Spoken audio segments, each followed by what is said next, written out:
الحمد لله رب العالمين والصلاة والسلام على رسوله سيد المرسلين وعلى آله وصحبه أجمعين أما بعد اللهم صل على سيدنا محمد وعلى آل سيدنا محمد كما صليت على إبراهيم وعلى آل إبراهيم اللهم بارك على محمد وعلى آل محمد كما باركت على إبراهيم وعلى آل إبراهيم إنك حميد مجيد. حضرین کرام، جیسے تسلسل کے ساتھ رسول اکرم صلی اللہ علیہ وسلم نے تین چیزیں ناجات دینے والی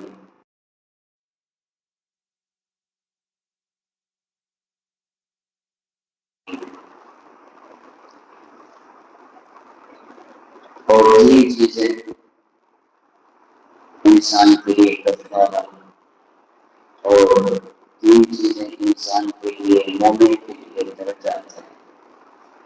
تسلسل کے ساتھ آپ سنتے آ رہے ہیں. ایسے ہی رسول اکرم صلی اللہ علیہ وسلم نے فرمایا للمؤمن ثلاثۃ خصال، ایمان والے کی تین خصلتیں ہوتی ہیں. جب کسی بندے کے اندر ایمان آ جاتا ہے تو ایمان مضبوط ہونے کی علامت یہ ہے کہ تین چیزیں اس کے اندر پائی جانا چاہیے. اور پھر آپ فرمائیں آیت المنافق ثلاث، منافق جو ہوتا ہے اس کے اندر تین علامتیں ہوتی ہیں. خود ہی انسان اپنے ایمان کو بھی پڑھ لے سکتا ہے اور کہیں ہمیں خود پتہ نہ ہو ایمان کمزور ہوا ہو اور باقاعدہ منافق تو نہیں بن سکتے ہیں الحمدللہ، کیونکہ ہمارا ایمان اللہ پر ہے، رسول پر ہے، مضبوط ایمان ہے. لیکن کبھی ایسے ہوتا ہے کہ ایمان ہمارا کمزور ہونے لگتا ہے ان خرابیوں کی وجہ سے جو منافقوں کے اندر ہے وہ ہمارے اندر تین نہیں تو کوئی ایک چیز کو اندر آ جاتی ہے. اللہ والوں نے باقاعدہ محنت اس بات پر کی ہے کہ ہمارے اندر ایمان کی علامتیں آ جائیں اور منافق کی جو چیزیں ہیں ان سے جتنا ہو سکے ہم بچ سکے. اللہ والوں کی محنت کی ہے. لہذا رسول اللہ صلی اللہ علیہ وسلم نے فرمایا یہ مؤمن ثلاثۃ خصال، ایمان والوں کی تین خصلت ہے.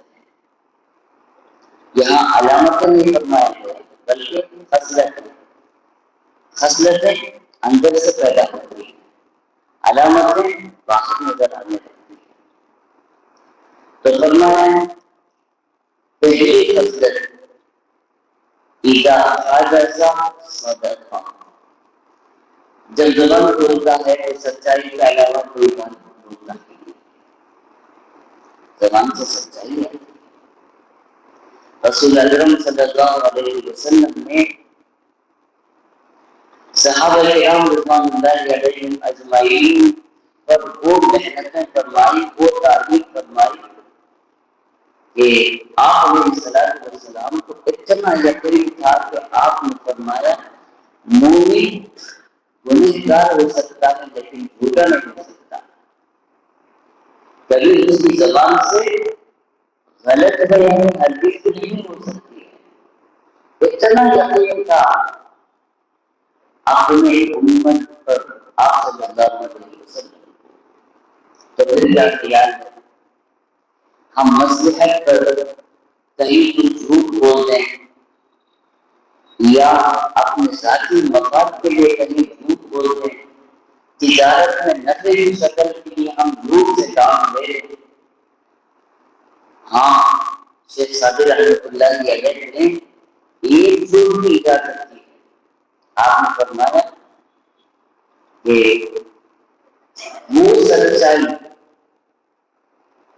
راستے کے فتنہ انگیز ہے،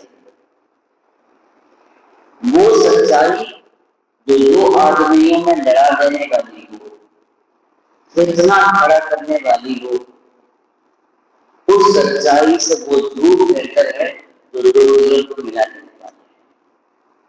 اگرچہ اس نے اس کے خلاف، اس نے اس کے خلاف برا بھلا کہا تھا، لیکن درمیانی جو میڈیٹر ہے اس نے ان سے کہا کہ وہ آپ کے بڑے خیر خواہ ہیں، اور ان سے کہا کہ وہ آپ کے بڑے خیر خواہ ہیں۔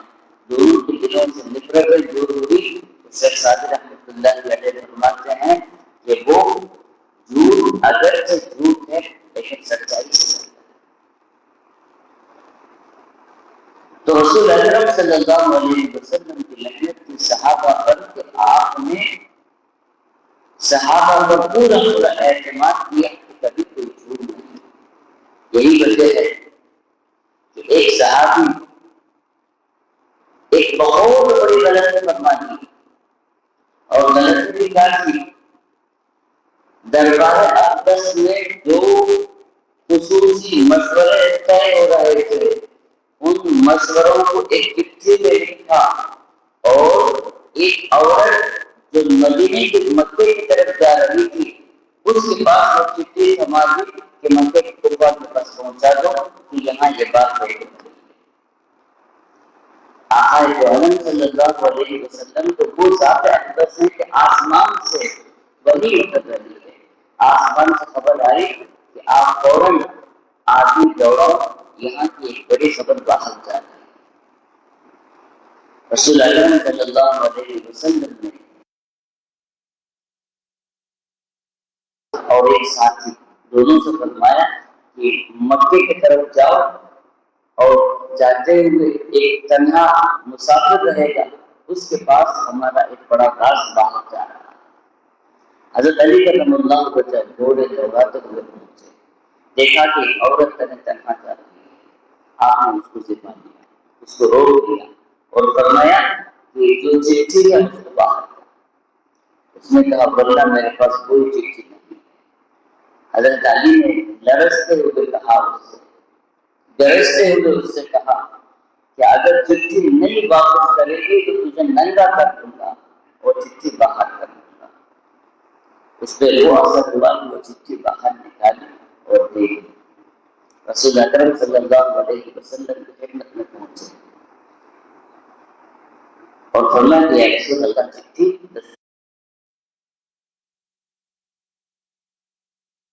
کہ وہ صحابی جو روز کے حاضر باز ہیں، خاص صحابی لکھا ہوا ہے کہ فلاں دن یہاں سے صحابہ کرام نکلنے والے ہیں، فلاں جگہ پر جمع ہونے والے ہیں، اور تم ادھر سے آؤ گے تو یہاں سے حملہ ہوگا۔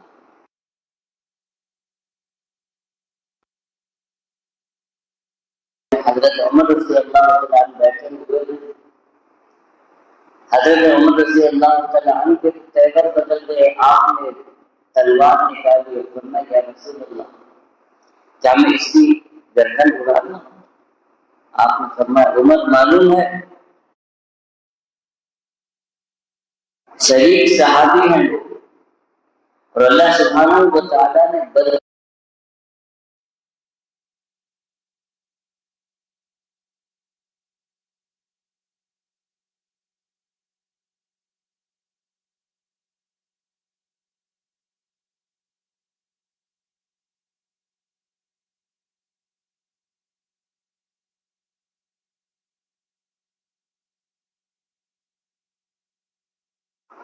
دنیا کے کسی بھی ایسے موقع پر کسی بھی آدمی سے پوچھو تو وہ فوراً اپنی جان بچانے کے لیے کچھ نہ کچھ کرے گا، لیکن آپ علیہ السلام اس کی طرف گویا فرمایا کہ وہ صحابی آپ اٹھو، بتاؤ یہ چٹھی کس نے لکھی ہے؟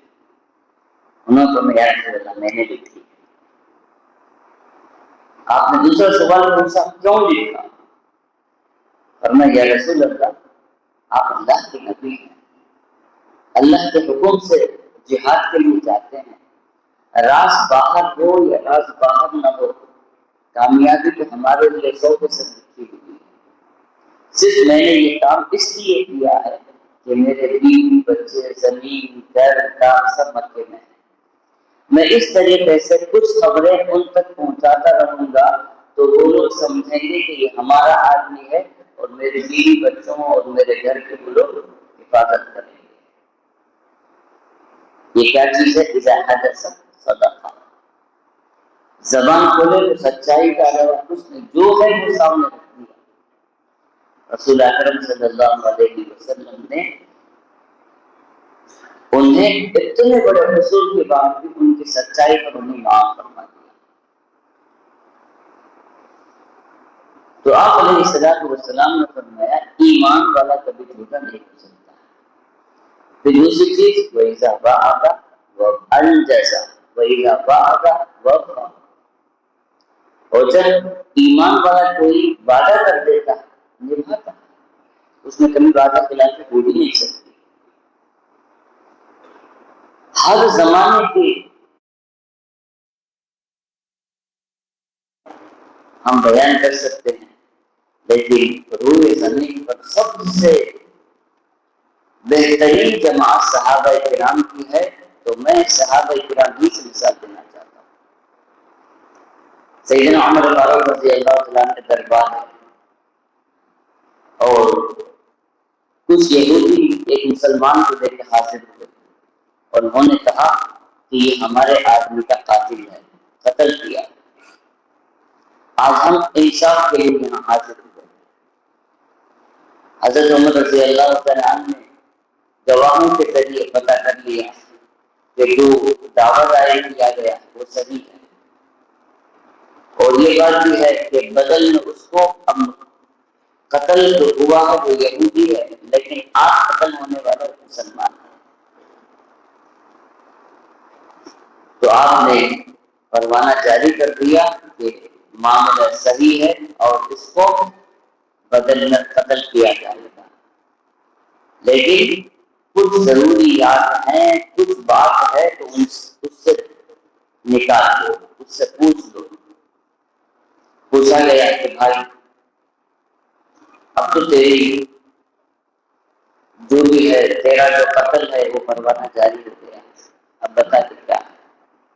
اس نے کہا مجھے اپنی غلطی کا اعتراف ہے، مجھے قتل ہونا بالکل بھی قبول ہے، آخرت سے بہتر دنیا ہی میں میرا بدلہ ہو جائے، لیکن صرف 3 دن کی مہلت چاہتا ہوں۔ ورنہ کیوں؟ اس لیے کہ میرے سر پر بہت سی امانتیں ہیں، گھر بہت سی امانتیں رکھا ہے، اور ان جن آدمیوں کی امانتیں ہیں ان تک پہنچانا یہ میری ذمہ داری ہے۔ اگر 3 دن کی مہلت مل جائے تو میں جا کے وہ کام نمٹ کر آ جاؤں گا۔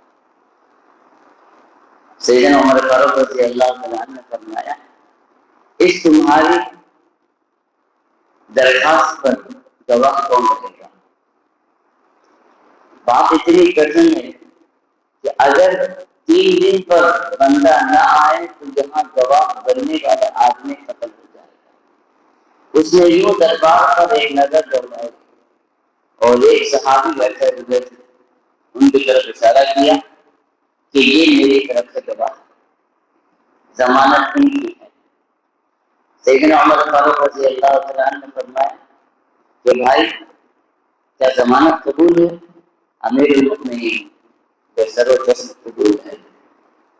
وہ بندہ نکل گیا، پہلا دن ہوا، دوسرا دن ہوا، تیسرا دن ہوا، اور سمجھو کہ دربار عصر کے بعد یا مغرب کے بعد کا لگا تھا، وقت بھی آ گیا، دربار پھر سے لگ گیا، اور اتفاق ایسے کہ وہ بندہ تو ایک صحابی کو اپنی طرف سے ضمانت دے کے گیا تھا، اب تک سارے صحابہ کرام مزار ہوتا رو رہے ہیں، کیا ہو گیا آج؟ سیدنا عمر فاروق رضی اللہ تعالیٰ عنہ نے ان صحابی کی طرف اشارہ فرمایا اور پوچھا کہ اس بندے کو تم جانتے ہو؟ صحابی نے فرمایا نہیں مجھے معلوم نہیں. پھر تم نے اس کی طرف سے ضمانت کیوں لی؟ فرمایا مسلمان کبھی جھوٹ نہیں بولتا اور مسلمان کبھی وعدہ خلاف نہیں کرتا ہے، اس وجہ سے میں نے ہاں میں ہاں کر دی.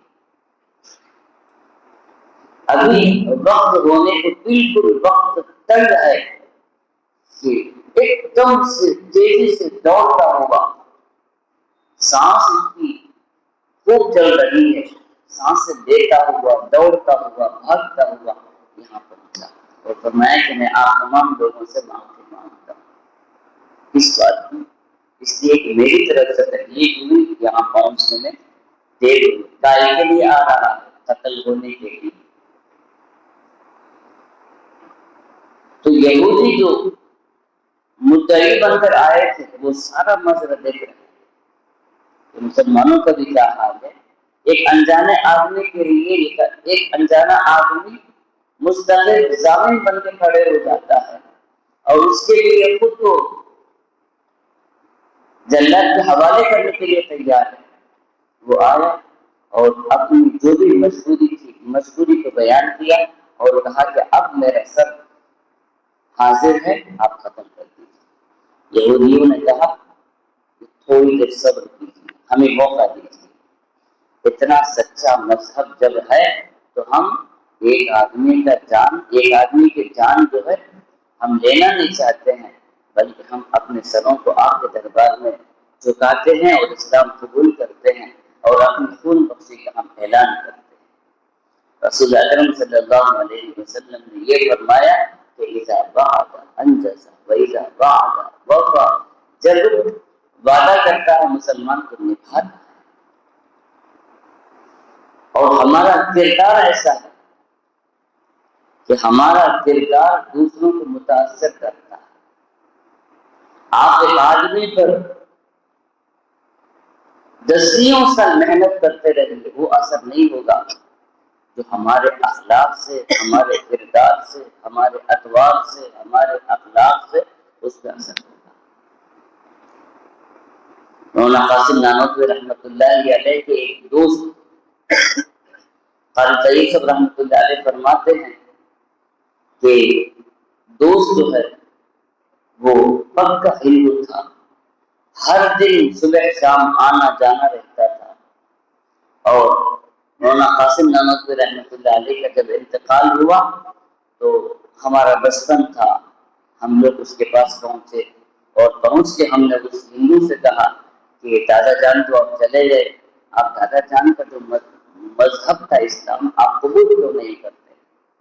وہ تو اس ہندو نے مسکراتے ہوئے کہا آپ کے کیوں مجھے دے رہے؟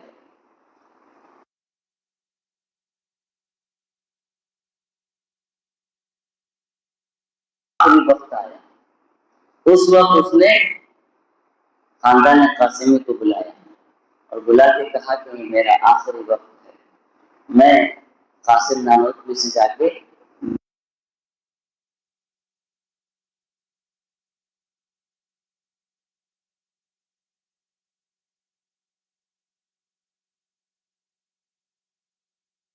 اسلام ہوا. یہ کیا چیز؟ یہ کردار ہے. تو رسول اکرم صلی اللہ علیہ وسلم نے ایمان والے کی ایک خصلت تو یہ ہے کہ وہ سچائی سے کام لے گا اور دوسری چیز یہ ہے کہ اس کے اندر وفاداری رہے گی، وعدہ خلافی نہیں کرے گا. اور تیسری چیز فرمایا جب اس کے پاس کوئی امانت رکھوائی جاتی ہے تو امانت میں کبھی خیانت نہیں کرتا ہے. حضرت سعد بن ابی وقاص رضی اللہ تعالی عنہ سپہ سالار ہیں، کمانڈر ہیں اور جنگ ختم ہو گئی ہے، مسلمان کامیاب ہو گئے اور جتنے مجاہدین ہیں وہ سب کے سب مال غنیمت کو جمع کر رہے ہیں. اور مال غنیمت جمع کرنے کے بعد ساروں کی ذمہ داریاں ختم ہو گئی ہیں. اچانک سے حضرت سعد بن ابی وقاص رضی اللہ تعالیٰ عنہ نے دیکھا کہ ایک انجانا آدمی ہے، دیہاتی آدمی ہے، وہ دوڑتے ہوئے آیا اور اپنے کپڑے میں کوئی چیز چھپا کے رکھا تھا واقعے سے آگے حضرت سعد بن ابی وقاص کے حوالے کیا اور فرمایا کہ یہ میرے ہاتھ چیز ملی تھی، میں نے یہ چیز آپ کو پہنچا دی۔ حضرت سعد بن ابی وقاص نے جب اس کو کھول کے دیکھا تو جس بادشاہ سے لڑائی ہوئی تھی اس کا بھی کچھ قتل ہو چکا ہے، اور اس کے زر و جواہرات سے موتیوں سے جڑا ہوا تاج ہے۔ تو اس صحابی وہ بھی انجانا آدمی، نام کا حضرت سعد بن ابی وقاص کو اس کا معلوم نہیں ہے، وہ اس تاج کو لے کے آیا ہے کہ اگر کوئی آدمی اس کو اپنی ضرورت کے لیے رکھ لے تو 7 خاندان اس کے بیٹھ کے کھا سکتے ہیں۔ حضرت سعد بن ابی وقاص پر بڑا اثر ہوا، آپ نے فوراً اس سے پوچھا کہ بھائی تو کہاں کا ہے اور کس قبیلے سے تیرا تعلق ہے اور تیرا نام کیا ہے؟